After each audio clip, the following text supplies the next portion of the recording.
خلاف خلیفہ بنانا ہے یہاں سے پڑھ. ابھی صحیح ہے.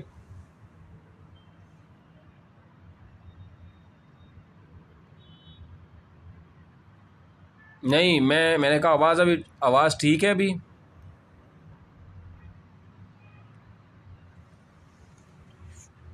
پتہ نہیں سمجھ نہیں تو میرے ہینڈ فری کا مسئلہ ہے کیا ہے. ابھی صحیح ہے آواز ویسے ساروں کو.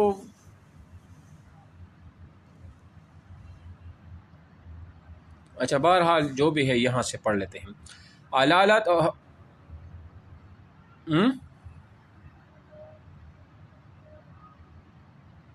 ٹھیک ہے بس صحیح ہے. ابھی میں پڑھتا ہوں آپ لوگ سنیں اس کو. علالت اور حضرت عمر فاروق کا استخلاف. جمادی الثانی 13 ہجری میں حضرت عمر فاروق اور حضرت ابوبکر صدیق بیمار پڑے. 15 دن بخار رہا. اس کو یہ ہے حصہ اول ہے تاریخ اسلام. اگر کسی کے پاس یہ شیئر کرے جدھر نیٹ تیز ہو تاریخ اسلام اسی کو شیئر کرے. صفحہ نمبر 134 پر خلفائے راشدین ہے ابوبکر صدیق. شیئر کرے کسی جس کے پاس ہونا ہو شیئر کرے ٹھیک ہے نا. ماروی آپ شیئر کر دے اگر آپ کے پاس نیٹ تیز ہو شیئر کرو اس کو. 134 صفحہ ہے. اچھا جمادی الثانی 13 ہجری میں ابوبکر صدیق بیمار پڑے. 15 دن بیمار رہے. یعنی یہ 15 دن کیا وہ بیمار رہے. آپ خلقتاً بہت ناتواں تھے. عمر کے تقاضے اور اسی علالت نے بہت جلد نڈال کر دیا. نشست و برخاست سے معذور ہو گئی. آپ کی علالت میں حضرت عمر فاروق امامت کرتے تھے. جب زندگی سے مایوس ہو گئے تو اکابر صحابہ کو بلا کر ان سے آئندہ اپنے جانشین کے بارے میں مشورہ کی کس کو جانشین بنایا جائے اور اپنی طرف سے حضرت عمر فاروق کا نام پیش کیا. عبد الرحمن ابن عوف نے کہا کہ ان کی اہلیت میں کوئی شبہ نہیں لیکن وہ کس قدر سخت ہیں. تو حضرت عثمان نے فرمایا ان کا باطن ان کی ظاہر سے اچھا ہے. کس کے بارے میں کہا؟ عمر فاروق کے بارے میں. حضرت طلحہ عیادت کو آئے ہوئے تھے. انہوں نے بھی حضرت عمر فاروق کی درستی اور مزاج اور تشدد کی شکایت کی اور کہا جب وہ آپ کے سامنے اتنے سخت ہیں تو آپ کے بعد نہ جانے کیا کریں گے. حضرت ابوبکر نے جواب دیا جب ان پر خلافت کا بار پڑے گا تو آپ نرم ہو جائیں گے. ایک صحابی نے کہا آپ عمر کی درستی کے باوجود ان کے اپنے جانشین بنانا چاہتے ہیں. اللہ تعالیٰ کو آپ کیا جواب دیں گے؟ فرمایا میں عرض کروں گا الہی میں نے تیرے بندوں میں سب ایسے شخص کو منتخب کیا تھا جو ان سب سے اچھا تھا. اس کے بعد حضرت عثمان کو بلا کر وصیت نامہ لکھوانا شروع کیا. اچھا میری آواز آ رہی ہے؟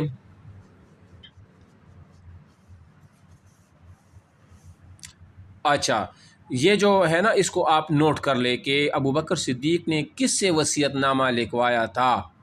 تو وہ وصیت نامہ جو لکھوایا تھا خلافت کی جانشینی کا وہ حضرت عثمان سے لکھوایا تھا. لکھوانا شروع کیا کہ ابتدائی الفاظ لکھوائے تھے کہ ضعف سے غش آ گیا یعنی بے ہوشی آ گئی. حضرت عثمان نے اپنی طرف سے حضرت عمر کا نام لکھ دیا. یعنی اس ٹائم حضرت عمر کا نام لکھا تو نہیں تھا کہ ابوبکر بے ہوش پڑ گئی لہذا امیر عثمان نے اپنی طرف سے حضرت عمر کا نام وہ لکھ لیا. تو تھوڑی دیر کے بعد جب ہوش آیا تو تحریر پڑھوا کر سنی تو حضرت عمر کا نام سن کر بے اختیار زبان سے اللہ اکبر نکل گیا اور فرمایا اللہ تم کو جزائے خیر دے تم نے میرے دل کی بات لکھ دی. یہ وصیت نامہ مکمل کرانے کے بعد اپنے غلام کو حکم دیا کہ اسے لے جا کر صحابہ کے عام مجمع میں سناؤ اور خود بالا خانہ پر جا کر حاضرین سے فرمایا کہ میں نے اپنے کسی عزیز کو خلیفہ نہیں بنایا بلکہ اس شخص کو منتخب کیا ہے جو میرے نزدیک تم سے سب سے وہ بہتر ہے. کسی عزیز کو خلیفہ نہ بنانا بلکہ اس شخص کو منتخب کیا جو میرے نزدیک تم سے سب سے بہتر ہے. سب نے بالاتفاق اس حسن انتخاب کی تائید کی. اس کے بعد حضرت عمر کو بلا کر ضروری وصیتی کی. آخری وصیت اور وفات. انتخاب خلیفہ کی اہم ذمہ داری سے فرات کے بعد حضرت عائشہ کو بلا کر فرمایا کہ میرے بعد بیت المال کا جو قرض میرے ذمہ سے اسے ادا کرنا. میرے پاس مسلمانوں کے مال سے ایک لونڈی اور 2 اونٹنیاں ہیں اسے عمر کے پاس بھجوا دینا. اس کے علاوہ اگر کوئی اور چیز نکل آئے تو اسی بیت المال میں داخل کرا دینا. کفن کے متعلق فرمایا کہ میرے بدن پر جو کپڑا ہے اسی کو دھو کر کفن دینا. پھر پوچھا آج کون سا دن ہے؟ معلوم ہوا دوشنبہ. پوچھا رسول اللہ صلی اللہ علیہ وسلم نے کس دن انتقال فرمایا تھا؟ عرض کیا اسی دن. فرمایا میری بھی یہی آرزو ہے. یہ آرزو پوری ہوئی اور 21 جمادی الثانی اس کو انڈر لائن کرو کہ آپ رضی اللہ عنہ کی وفات 21 جمادی الثانی 13 ہجری کو دوشنبہ کے دن گزرنے کے بعد شب کو انتقال ہوا. انتقال کے وقت 63 سال کی عمر تھی. تو یہ جو ان کی تاریخ وفات ہے نا یہ ذہن میں رکھ لے. مدت خلافت 2 سال 3 مہینے اور 10 دن ہے. اس کو بھی انڈر لائن کرو کہ ابوبکر کی خلافت 2 سال 3 مہینے 10 دن ہے. اس کو بھی انڈر لائن کرو. وصیت کے مطابق رات کو ہی تجہیز و تکفین ہوئی. اس کو بھی انڈر لائن کرو کہ ابوبکر کی تجہیز و تکفین رات کو ہوئی تھی. آپ رضی اللہ عنہ کی بیوی اسماء بنت عمیس نے غسل دیا. اس کو بھی انڈر لائن کرو. انتہائی اہم سوال ہے کہ ابوبکر کی صدیق کی کون سی بیوی نے غسل دیا تھا؟ اسماء بنت عمیس نے غسل دیا تھا. عمر فاروق نے نماز جنازہ پڑھا. اس کو بھی انڈر لائن کرو کہ ابوبکر صدیق کا نماز جنازہ عمر فاروق نے پڑھایا تھا. اور آقا نامدار کے پہلو میں ساری عمر جس کی رفاقت میں گزری تھی اسماء بنت عمیس اس کی بیوی تھی نا.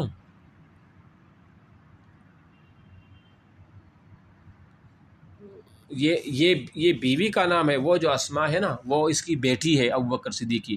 اور یہ اسماء بنت عمیس